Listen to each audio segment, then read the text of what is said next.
മത്തായിയുടെ സുവിശേഷം 22-ാം അധ്യായം. വിവാഹ വിരുന്നിൻ്റെ ഉപമ. യേശു വീണ്ടും ഉപമകൾ വഴി അവരോട് സംസാരിച്ചു. സ്വർഗരാജ്യം തൻ്റെ പുത്രനു വേണ്ടി വിവാഹ വിരുന്നൊരുക്കിയ രാജാവിന് സദൃശ്യം. വിവാഹ വിരുന്നിന് ക്ഷണിക്കപ്പെട്ടവരെ വിളിക്കാൻ അവൻ ഭൃത്യന്മാരെ അയച്ചു. എന്നാൽ വരാൻ അവർ വിസമ്മതിച്ചു. വീണ്ടും അവൻ വേറെ ഭൃത്യന്മാരെ അയച്ചുകൊണ്ട് പറഞ്ഞു, ഇതാ വിരുന്ന് സജ്ജമായിരിക്കുന്നു. എൻ്റെ കാളകളെയും കൊഴുത്ത മൃഗങ്ങളെയും കൊന്ന് എല്ലാം തയ്യാറാക്കി കഴിഞ്ഞു. വിവാഹ വിരുന്നിന് വരിക എന്ന് ക്ഷണിക്കപ്പെട്ടവരോട് ചെന്ന് പറയുവൻ. എന്നാൽ ക്ഷണിക്കപ്പെട്ടവർ അത് വകവയ്ക്കാതെ ഒരുവൻ വയലിലേക്കും മറ്റൊരുവൻ വ്യാപാരത്തിനും പോയി കളഞ്ഞു. മറ്റുള്ളവർ ഭൃത്യന്മാരെ പിടികൂടി അവരെ അപമാനിക്കുകയും വധിക്കുകയും ചെയ്തു. രാജാവ് ക്രുദ്ധനായി സൈന്യത്തെ അയച്ച് ആ കൊലപാതകളെ നശിപ്പിച്ചു. അനന്തരം നഗരം അഗ്നിക്കിരയാക്കി. അനന്തരം അവൻ ഭൃത്യന്മാരോട് പറഞ്ഞു, വിവാഹ വിരുന്ന് തയ്യാറായിരിക്കുന്നു, എന്നാൽ ക്ഷണിക്കപ്പെട്ടവർ അയോഗ്യരായിരുന്നു. അതിനാൽ നിങ്ങൾ വഴിക്കവലകളിൽ ചെന്ന് അവിടെ കണ്ടെത്തുന്നവരെയെല്ലാം വിവാഹ വിരുന്നിന് ക്ഷണിക്കുവിൻ. ആ ഭൃത്യന്മാർ നിരത്തുകളിൽ ചെന്ന് ദുഷ്ടരും ശിഷ്ടരും ഉൾപ്പെടെ കണ്ടെത്തിയവരെയെല്ലാം വിളിച്ചുകൂട്ടി. അങ്ങനെ വിരുന്നുശാല അതിഥികളെ കൊണ്ട് നിറഞ്ഞു.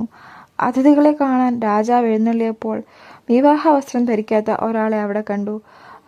രാജാവ് അവനോട് ചോദിച്ചു, സ്നേഹിത, വിവാഹ വസ്ത്രം ധരിക്കാതെ നീ ഇവിടെ പ്രവേശിച്ചതെങ്ങനെ? അവൻ മൗനം അവലംബിച്ചു. അപ്പോൾ രാജാവ് പരിചാരകന്മാരോട് പറഞ്ഞു, അവനെ കൈകാലുകൾ വെട്ടി പുറത്തെ അന്ധകാരത്തിലേക്ക് വലിച്ചെറിയുക. അവിടെ വിലാപവും പല്ലുകടിയുമായിരിക്കും. എന്തെന്നാൽ വിളിക്കപ്പെട്ടവർ വളരെ, തിരഞ്ഞെടുക്കപ്പെട്ടവരോ ചുരുക്കം. സീസറിന് നികുതി. അപ്പോൾ ഫരിസേയർ പോയി യേശുവിനെ എങ്ങനെ വാക്കിൽ കൊടുക്കാമെന്ന് ആലോചന നടത്തി. അവർ തങ്ങളുടെ അനുയായികളെ ഹെരോദേസ് പക്ഷക്കാരോടൊത്ത് അവൻ്റെ അടുത്തയച്ചു ചോദിച്ചു, ഗുരു, നീ സത്യവാനാണെന്നും ആരുടെയും മുഖം നോക്കാതെ നിർഭയനായി ദൈവത്തിൻ്റെ വഴി സത്യമായി പഠിപ്പിക്കുന്നുവെന്നും ഞങ്ങൾ അറിയുന്നു. അതുകൊണ്ട് ഞങ്ങളോട് പറയുക, നിനക്ക് എന്ത് തോന്നുന്നു?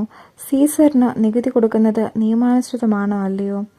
അവരുടെ ദുഷ്ടത മനസ്സിലാക്കിക്കൊണ്ട് യേശു പറഞ്ഞു, കപട നാട്ടുകാരെ, നിങ്ങൾ എന്നെ പരീക്ഷിക്കുന്നത് എന്തിന്?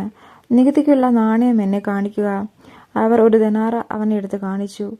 യേശു ചോദിച്ചു, ഈ രൂപവും ലിഖിതവും ആരുടേതാണ്? സീസറിൻ്റേത് എന്നവർ പറഞ്ഞു. അവൻ അരുളി ചെയ്തു, സീസറിനുള്ളത് സീസറിനും ദൈവത്തിനുള്ളത് ദൈവത്തിനും കൊടുക്കുക. ഇത് കേട്ട് അവർ വിസ്മയഭരിതരായി അവനെ വിട്ടുപോയി. പുനരുത്ഥാനത്തെക്കുറിച്ച്. പുനരുത്ഥാനമില്ലെന്ന് പറയുന്ന സദുക്കായർ അന്ന് തന്നെ അവനെ സമീപിച്ച് ചോദിച്ചു, ഗുരു, ഒരുവൻ സന്താനമില്ലാതെ മരിച്ചാൽ അവൻ്റെ സഹോദരൻ ആ വിധവയെ വിവാഹം ചെയ്ത് സഹോദരന് സന്താനങ്ങളെ ഉൽപ്പാദിപ്പിക്കണമെന്ന് മോശ അനുശാസിച്ചിട്ടുണ്ട്. ഞങ്ങളുടെ ഇടയിൽ 7 സഹോദരന്മാരുണ്ടായിരുന്നു. ഒന്നാമൻ വിവാഹം ചെയ്തു. സന്താനമില്ലാതെ ഭാര്യയെ സഹോദരന് വിട്ടുകൊണ്ട് അവൻ മരണമടഞ്ഞു. ഇങ്ങനെ തന്നെ രണ്ടാമനും മൂന്നാമനും അങ്ങനെ 7-ാമൻ വരെയും. അവസാനം ആ സ്ത്രീയും മരിച്ചു. അതിനാൽ പുനരുത്ഥാനത്തിൽ അവൾ ഈ 7 പേരിൽ ആരുടെ ഭാര്യയായിരിക്കും? അവർക്കെല്ലാം അവൾ ഭാര്യയായിരുന്നിട്ടുണ്ടല്ലോ. യേശു മറുപടി പറഞ്ഞു, വിശുദ്ധ ലിഖിതങ്ങളോ ദൈവത്തിൻ്റെ ശക്തിയോ മനസ്സിലാക്കാത്തതിനാൽ നിങ്ങൾക്ക് തെറ്റുപറ്റിയിരിക്കുന്നു. പുനരുത്ഥാനത്തിൽ അവർ വിവാഹം ചെയ്യുകയോ ചെയ്തു കൊടുക്കുകയോ ഇല്ല. പിന്നെയോ അവർ സ്വർഗദൂതന്മാരെ പോലെ ആയിരിക്കും. ഞാൻ അബ്രാഹത്തിൻ്റെ പിതാവും ഇസ്ഹാക്കിൻ്റെ ദൈവവും യാക്കോബിൻ്റെ ദൈവവുമാണെന്ന് എന്ന് മരിച്ചവരുടെ പുനരുത്ഥാനത്തെ പറ്റി ദൈവം നിങ്ങളോട് അരുളി ചെയ്തിരിക്കുന്നത് നിങ്ങൾ വായിച്ചിട്ടില്ലേ? അവിടുന്ന് മരിച്ചവരുടെയല്ല, ജീവിക്കുന്നവരുടെ ദൈവമാണ്. ജനക്കൂട്ടം ഇത് കേട്ടപ്പോൾ അവൻ്റെ പ്രബോധനത്തെപ്പറ്റി ആശ്ചര്യപ്പെട്ടു. സുപ്രധാന കൽപ്പനകൾ. യേശു സദുക്കായരെ വാക്കുമുട്ടിച്ചെന്ന് കേട്ടപ്പോൾ ഫരിസേയർ ഒന്നിച്ചുകൂടി. അവരിൽ ഒരു നിയമപണ്ഡിതൻ അവനെ പരീക്ഷിക്കുവാൻ ചോദിച്ചു, ഗുരു, നിയമത്തിലെ അതിപ്രധാനമായ കൽപ്പന ഏതാണ്? അവൻ പറഞ്ഞു, നീ നിന്റെ ദൈവമായ കർത്താവിനെ പൂർണ്ണ ഹൃദയത്തോടും പൂർണ്ണ ആത്മാവോടും പൂർണ്ണ മനസ്സോടും കൂടെ സ്നേഹിക്കുക. ഇതാണ് പ്രധാനവും പ്രഥമവുമായ കൽപ്പന. രണ്ടാമത്തെ കൽപ്പനയും ഇതിന് തുല്യം തന്നെയാണ്. അതായത്, നിന്നെ പോലെ നിന്റെ അയൽക്കാരനെയും സ്നേഹിക്കുക.